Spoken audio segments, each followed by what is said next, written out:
Kansas is often dismissed as flat, a stretch of land where the horizon runs unbroken in every direction. No towering skylines. No dramatic coastlines. No mountain ranges cutting into the sky. From the window of a car moving along Interstate 70, it can feel like nothing more than an endless canvas of wheat fields bending under the wind. But that simplicity is deceptive. In fact, it may be one of the most misleading visual impressions in all of American geography, because beneath that quiet, open horizon lies something far more powerful: an extraordinary concentration of industrial influence and generational wealth. On a per capita basis, Kansas quietly rivals, and in some cases surpasses, many of the high-profile economic hubs on either coast. The difference is not capability, it's visibility. The families who built fortunes here were not drawn by glamour or prestige. They came for strategy. Kansas offered cheap land, a central geographic advantage, and a workforce known more for consistency than complaint. But perhaps most importantly, it offered focus. There were fewer distractions, fewer social pressures, and fewer of the lifestyle temptations that often dilute ambition in places like New York or Los Angeles.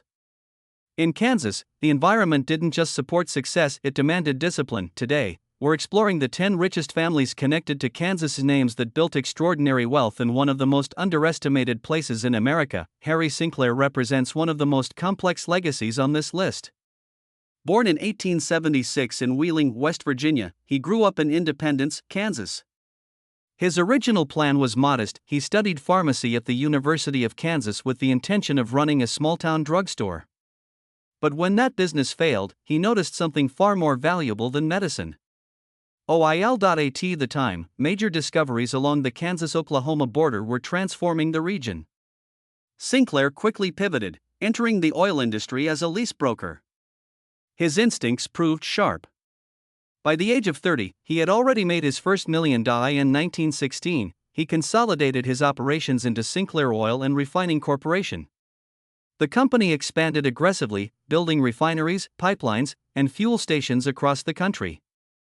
Its green dinosaur logo became one of the most recognizable symbols in American business, but Sinclair's ambition went beyond industry, it reached into politics. His involvement in the Teapot Dome scandal of the 1920s led to a conviction and a prison sentence. Despite the damage to his reputation, his empire remained intact. His company survived, and his fortune endured long after the headlines faded. Lloyd Stearman's story is quieter but no less impactful. Born in 1898 in the small town of Wellsville, Kansas, he developed an early fascination with aviation. In 1925, he partnered with Clyde Cessna and Walter Beech to form Travel Air Manufacturing Company in Wichita, an alliance that would shape the future of American aviation. Stearman later founded his own company and focused on building practical, reliable aircraft. His most famous creation, the Model 75 biplane, became the primary training aircraft for American pilots during World War II. Nearly half of all U.S. military pilots learned to fly on a Stearman. Though Boeing eventually acquired his company, his aircraft continued to carry his name. Even today, those planes remain a symbol of a critical era in aviation history. Despite this, Stearman himself never became widely known, a reminder that influence does not always come with recognition. Douglas Ripple represents a different kind of success: modern, quiet, and largely invisible. Educated in Kansas, he founded American First Finance in 2013 from a small suburb of Wichita. Instead of building in a major financial hub, he chose a place few people could locate on a map. His company operated in the buy now, pay later sector, offering financing solutions to consumers often overlooked by traditional banks. It wasn't a headline-grabbing business, but it scaled rapidly. In 2021, the company was sold for approximately $1.5 billion. That deal elevated Ripple into billionaire status, yet he remained largely out of the public spotlight. No constant media presence. No major public persona. Just a highly effective business model executed with precision. Neil Patterson and Cliff Illig began with something even simpler, an idea sparked during a study session. In 1979, while preparing for a CPA exam, they recognized a major flaw in the healthcare system. Hospitals were overwhelmed with paper records, creating inefficiencies and risks. They built Cerner to solve that problem. Over time, Cerner became one of the largest healthcare technology companies in the world, digitizing patient records and transforming hospital operations. Tens of thousands of employees, global reach, and systems used by millions of patients. In 2021, the company was acquired for $28.3 billion. What started as a conversation between accountants became a foundational part of modern healthcare infrastructure. Cessna's journey reflects persistence more than anything else. A farmer by trade, he built his first airplane in a Kansas barn. It failed. He rebuilt it.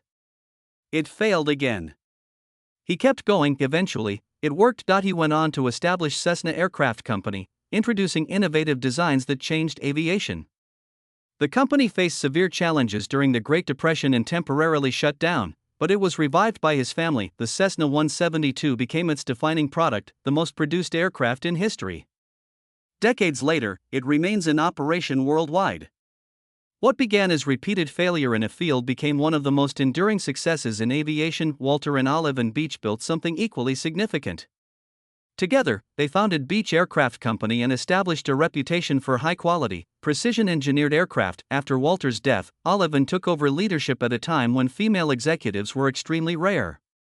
She didn't just maintain the company, she expanded it, strengthened it, and turned it into a global name. For over 40 years, she led the company with authority and vision, earning recognition as one of the most influential figures in aviation history. Her leadership redefined expectations long before such changes became common. The Hunt family represents the intersection of business and sports. Their wealth originated in oil, but their global recognition came through professional football. Lamar Hunt founded the Kansas City Chiefs and played a key role in creating the American Football League. He also introduced the term Super Bowl, which would become one of the most valuable events in sports. Today, the franchise is worth billions, with continued success elevating its global brand. The family didn't just invest in sports, they helped shape its modern structure. Min Kao's story begins far from Kansas, but reaches its peak there. After moving to the United States, he co-founded Garmin with a vision to bring GPS technology into everyday life. Starting with minimal resources, the company developed navigation devices that would eventually be used across multiple industries. From aviation to fitness, Garmin products became essential tools worldwide. Kao built a global technology company from a Kansas base, proving that innovation doesn't require a coastal address. Peter Maluk took a different path: finance. He acquired a small advisory firm and transformed it into one of the largest independent wealth management companies in the country. From a Kansas suburb, he built a business managing hundreds of billions in assets.